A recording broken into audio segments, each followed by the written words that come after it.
I guess today I really wanted to open up with how, taking that conversation we had with you, me, and Chainlink last time and extending it into what you're seeing a few months later, right? And one of those things that's been exciting is, we've kind of been digging in on how the consumer world is sort of shaping up and extending into the Aave family. And also, I love that backpack. My daughter carries it with her everywhere now.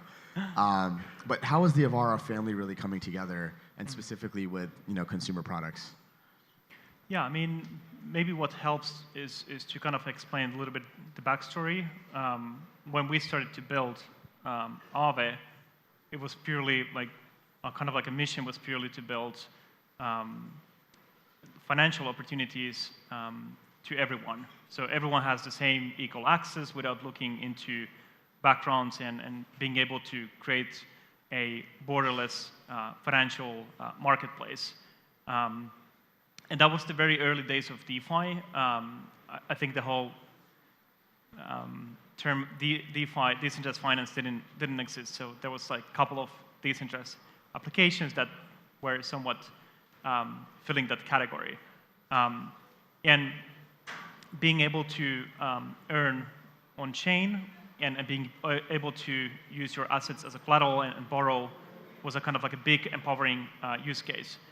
And down the line, what we realized is that now, especially with the success of Aave and seeing essentially 17 billion worth of value in these smart contracts, is that we have to go beyond finance. So financial use cases and applications are really the backbone of this technology. So obviously, because of the history of blockchain being used as first in Bitcoin and then with Ethereum, programmable computers was possible on chain, and then obviously with Aptos, super fast, not lightning speed yet, but super fast computations on the blockchain. So, sorry. So the evolution is here interesting. So finance was like built into the mindset of blockchain. But when you think about the technology even further, the possibilities and use cases go beyond finance. And that's essentially things like social networking, things like can provide ownership for you. Because what blockchain does really well is essentially providing access control. And access control means that who can actually own or write or have a ability to change data. And if it's only you that can change data, that means you have ownership. If it's, let's say, a decentralized organization, that means a community. So for us, it was quite a natural step to go beyond finance and start thinking of how we build around users, how we build into more consumer, and that's how we started to think about products like Lens as a protocol, Family as a user-friendly wallet, and that came from acquisition. And we now the kind of like a vision of Aave is becoming more clear. How do we just build everything around the user and provide this access and opportunities of this like a new generation of internet?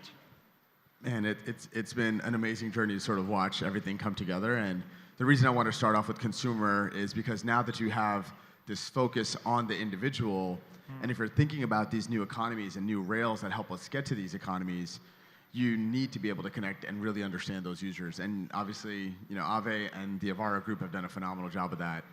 I think for Aptos, right, like our view is we want to help enable you to reach those goals in the most efficient, most reliable way, and in a way that it continues to scale as demand for your products scale. And that's made our relationship just really symbiotic in that sense. For us, what we're starting to see with new forms of money and new financial systems is this sort of DeFi Renaissance moment, right? And I think you guys are looking at it from a very different perspective than we are, right? Like, again, when I see those complicated highways running in parallel without any disruption, that makes us excited because, those financial transactions may not necessarily need to be able to interact with other types of transactions. So there is this complete independent, multi lane cross ramp highway running seamlessly. And that's exactly what we need to help support a lot of those use cases. And I think our relationship's been phenomenal because you've been able to push some of our thinking around, how do we actually bring these use cases to life? How is it that, when you look at the EVM world where, you've helped grow that space in such a beautiful way, what does the next generation sort of look like? What do you see in Aptos, and what has the experience sort of highlighted when it comes to some of those points that you talked about earlier? It's actually really interesting because I've been always curious to think about and go beyond the EVM.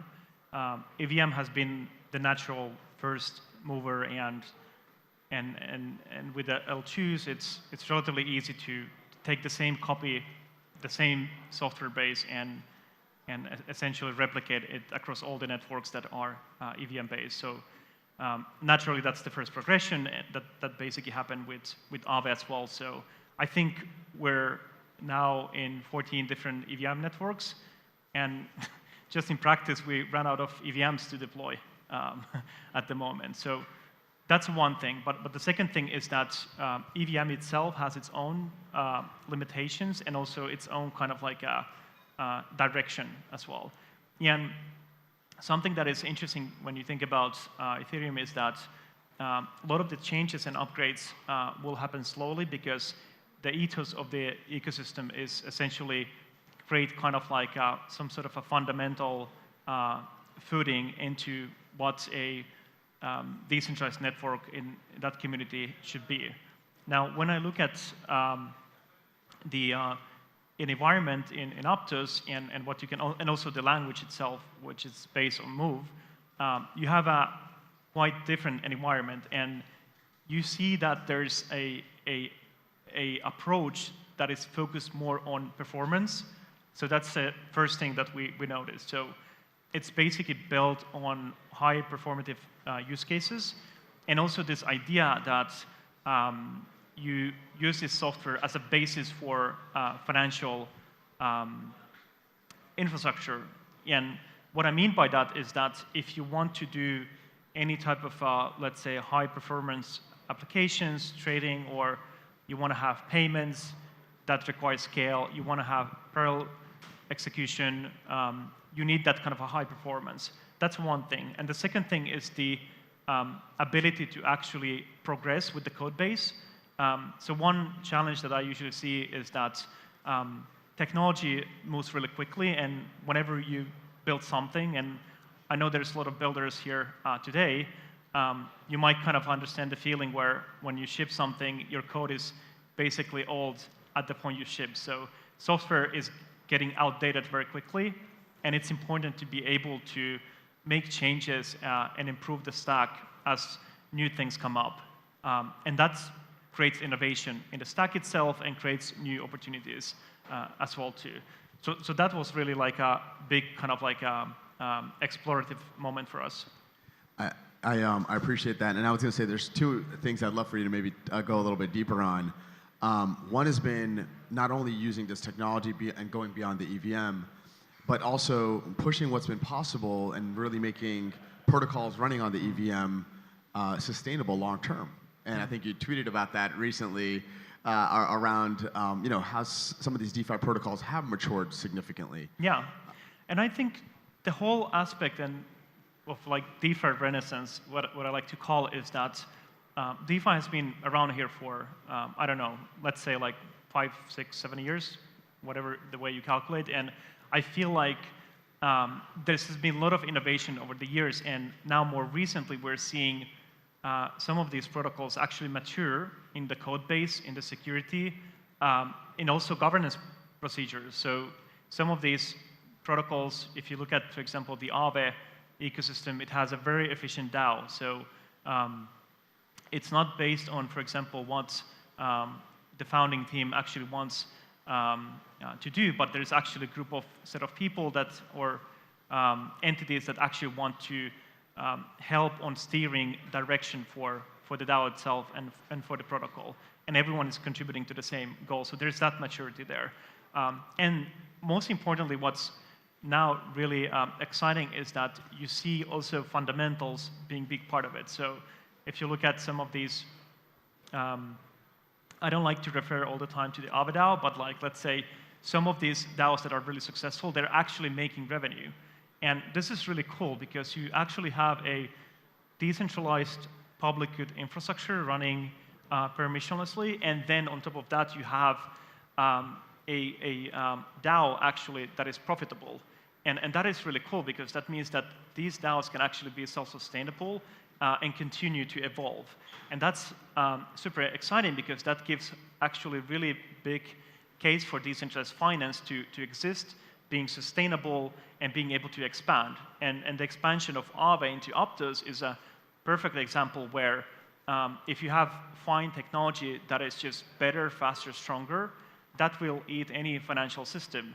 So I know we're using all the most crappiest financial basically systems and infrastructures today on day-to-day basis when we deal with banks, but over time it's going to get replaced because DeFi is just in many ways better. And if it can be sustainable, it also means it has potential to grow and expand. That's why I like to say that DeFi will eat all finance eventually. I'm going to steal that and start saying the same thing. DeFi is very hungry and going to eat the financial system. Right, and actually that's a good point because the hungry part, that's basically performance resources, and that's what we've seen with Aptos. And I mean, from our side, we're pushing things even to the next level, right? We talked about not only the technology evolving, but what that evolution enables. And so, when you have sub-second latency and throughput that competes with, all the financial systems out there, you also have what's really important for that sustainability, very low costs. Yeah. Right? And so when you're transacting, and whether it's across the world or thousands of transactions running from within that DeFi pool, cost does not change. It doesn't surprise anybody. And that's really important to build that sustainability. These DeFi protocols create, our new forms of economies. They're hungry. They're they're disrupting financial systems, so much so that these financial systems are trying to figure out how to participate. And we've seen all of that with, large banks across the world trying to participate. You guys worked with a couple. And, the lines between real world assets, DeFi, and other payment systems, they're starting to blur, right? And it's because that infrastructure is now mature enough where that can actually happen. And so, with that being said, I'm kind of curious, how are you guys thinking about Aave's evolution? How does V3 take us, how does V3 take advantage of these types of things? The evolution part is really, it's really interesting to me personally because every time we build a version of Aave, so the way it works is that we spend a year building a new version, we audit it, we ship the version, and we kind of celebrate that this is going to be the last iteration. It looks good and it looks really fine, and we don't anticipate actually doing anything new on that protocol. I think a couple of months goes past and we get new ideas and we realize again that, okay, we have to actually improve and add new things or even remove things. Sometimes just removing stuff away is actually a good improvement. And now, obviously, with the Aave DAO, we made a big proposal of Aave 2030. And Aave 2030 is evangelizing innovation across the whole Aave ecosystem. So what we want to achieve is that we want to build a new version, which is V4. And it has just better optimization for the actual protocol itself. But also we are starting to think more about institutional use cases, and like institutions has been always a big meme in DeFi. Every single year, everyone is excited that there's institutions are coming and something interesting is going to happen, and DeFi is going to be used everywhere. But honestly, now it's actually the time where institutions are doing something really interesting across multiple networks, which is amazing. And we're trying to also ensure that the protocol is able to cater those kind of experiences. And then going beyond that, we also are trying to figure out how we get more accessibility. And what I mean by accessibility is that how we get everyday users to actually use our technology. And that's where our stablecoin Go comes into play, because first of all, being able to transact on chain on payments is going to be a really, really big value proposition. And for me, it's kind of ironic that the blockchain as a technology started in some ways by trying to solve peer-to-peer payments. That's the whole title of the Bitcoin white paper. And we figured out on-chain trading, we figured out lending and borrowing, we figured out yield. We basically figure out that there is like if you can imagine any type of a DeFi use case, even the smallest niche, that's most likely available in 5 different chains. But what we haven't been able to figure out is payments. And coming to that, if you think about why not, if you think transaction costs today, if you go to rollups, essentially, rollups are significantly cheaper than, let's say, L1s. Specifically thinking about Ethereum in this case. And these transaction costs are actually not cheap enough to transact on a really, really substantially global scale. And that's the significant problem. And I think that's where Aptos vision comes into play, where after the Aave deployment, we can actually port Go into Aptos and tap into these different payment use cases. And payments are extremely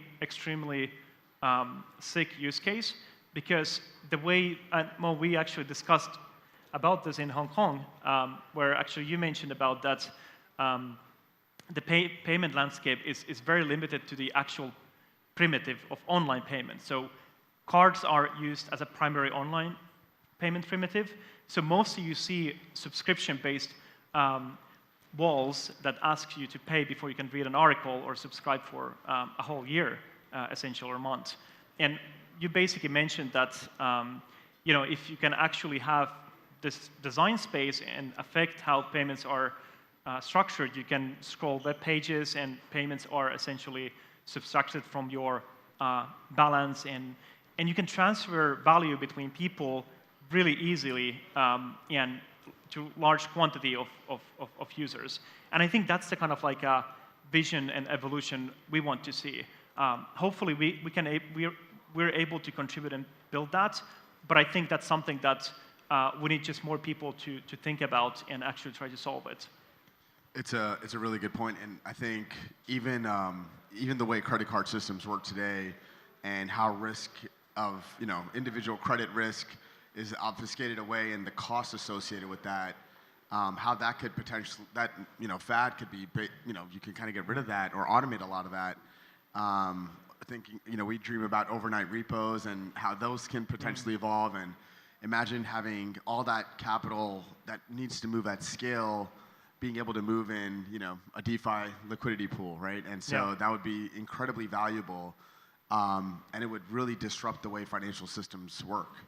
And I mean, your stablecoin is going to be a very interesting one for us to obviously continue to explore together. I'm excited about what Go will do. How are all these stablecoins coming to market? How are you thinking about all these stablecoins coming to market, and how do you balance that with what you guys are building? And I'd be curious about that from our side. We're participating in so many different stablecoin initiatives, some public, others will be public very soon. I want to make sure I don't, spill alpha. My general counsel, Alex, is looking at me right now. Make sure I don't exploit anything.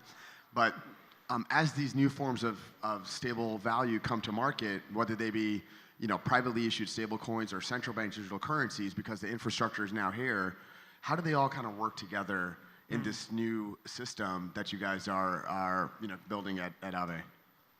Yeah, and I've read recently, I don't know where, but I read recently that the stablecoin usage or issuance actually is the highest at the moment ever. And at the same time, I still think there's not enough stablecoins. And, and, and let me That's why explain. you got to make your own. Yeah, I mean, and I think that there's plenty of room as well, because I think just stablecoins are a representation of some sort of a value. And most of that value, essentially at the moment, is basically US Treasuries or more decentralized stablecoins like Go. It's backed by, for example, more other types of native cryptographic assets.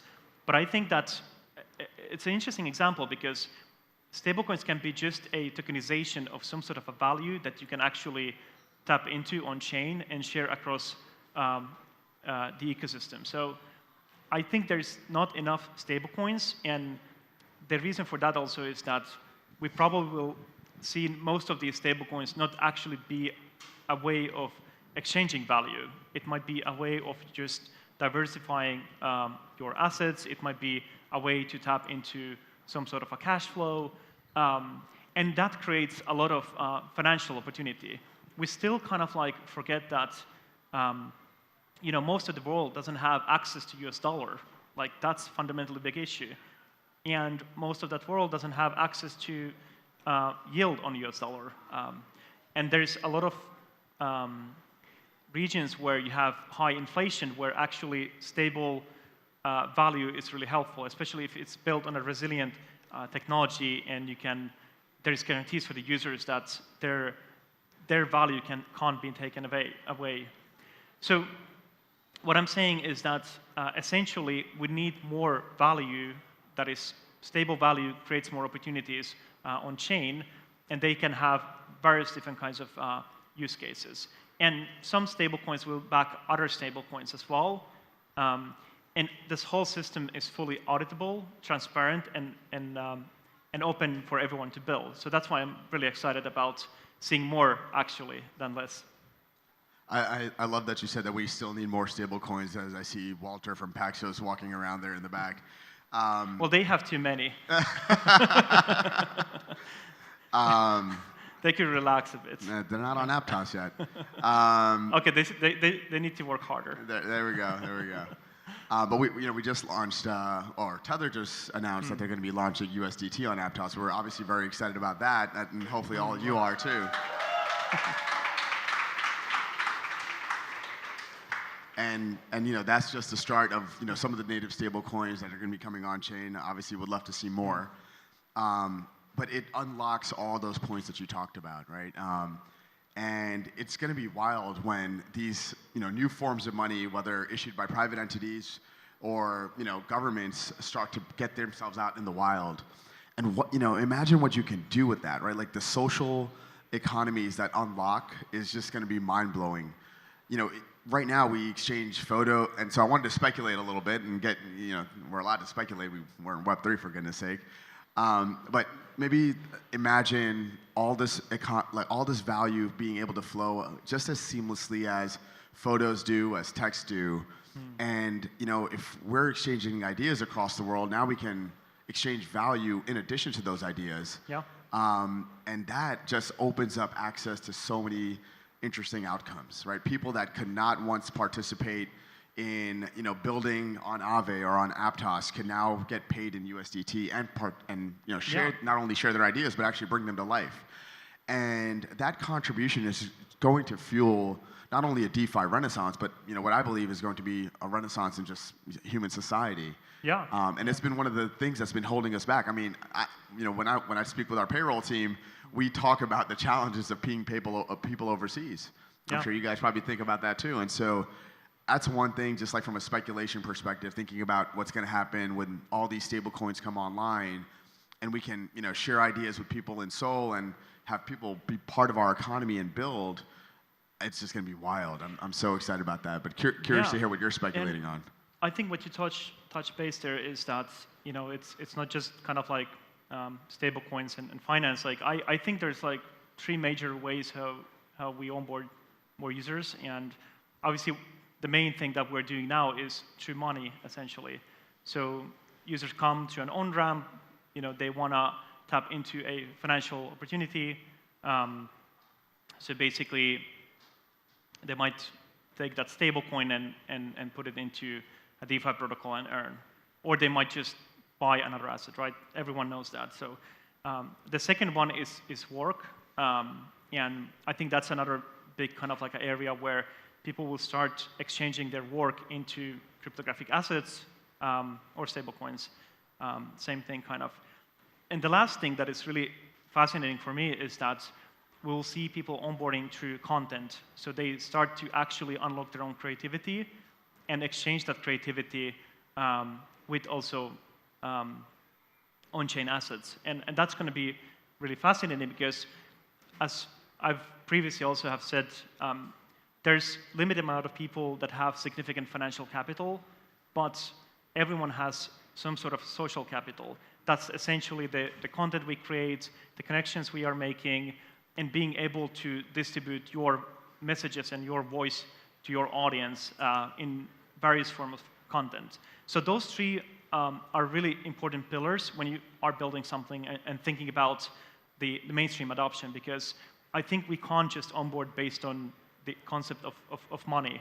It's just too limited. We have to actually figure ways that people can exchange work, labor, essentially, into cryptographic assets, and then being able to create content, distribute that, and being able to get paid for that. And that onboards more people.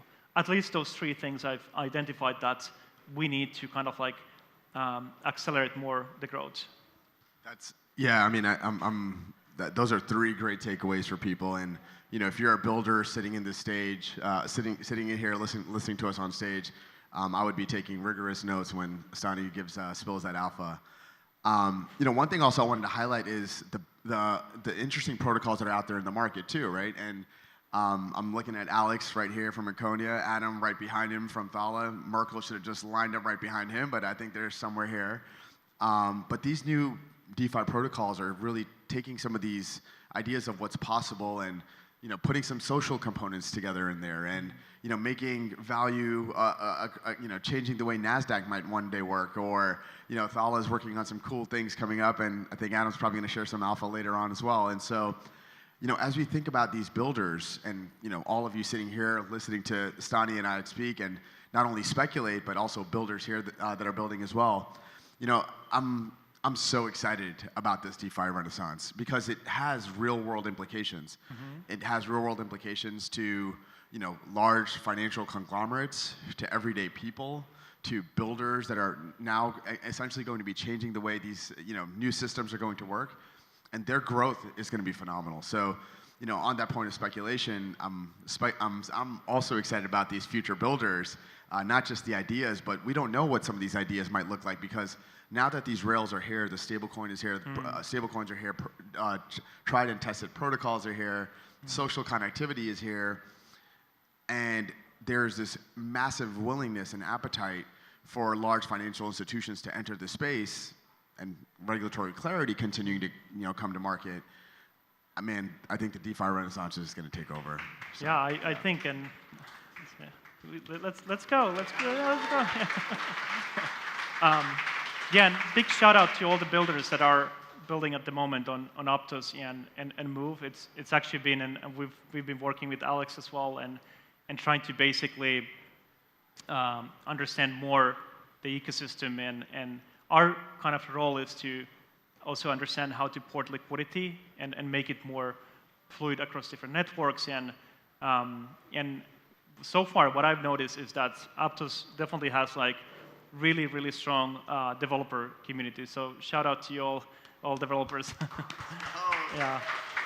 Love them. And that's like a really, it's really interesting to always hear the stories why everyone chooses to build Aptos. And the more kind of I keep hearing the performance part, but another thing I keep hearing is the security aspect. And those things are really important when it comes to decentralized finance. At the end of the day, when institutions are choosing a venue, a protocol, or let's say a network, they look into the performance quite a lot. Security, obviously, and the Lindy effects, so how long that network has been producing blocks and whatnot. So I do think there's a really unique opportunity in DeFi at the moment on Aptos. and especially with these more high-frequency use cases. So I was listening to the talk earlier.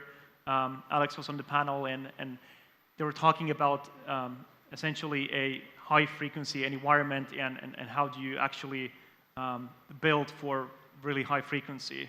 And that's the kind of like place where these financial use cases has to be, because that's how, for example, NASDAQ is trading today. So if you want to beat NASDAQ on the technology, you have to not just match it, but you have to make even better. So you, basically, Mo, you have to figure out how you can transact in speed of light. Let me get back to work then in that case. Man, I know we're out of time, but Stani, you know, it's been just to share some thoughts, right? Like, you've been at this for such a long time when Ethereum was nothing. I too started off very early days of Ethereum, and it's amazing to see how far you and Aave have come, and also the EVM ecosystem. And it's also, you know, something that we embody here at Aptos, right? Our goal is to work closely together with people that understand the opportunities in other VMs and other ecosystems. And so, you know, just want to say thank you for being such a beam of light of bringing communities together. I think that's really important as we continue to obviously innovate, and we're excited to be partners together on this journey. Thank you so much. Thanks for having me.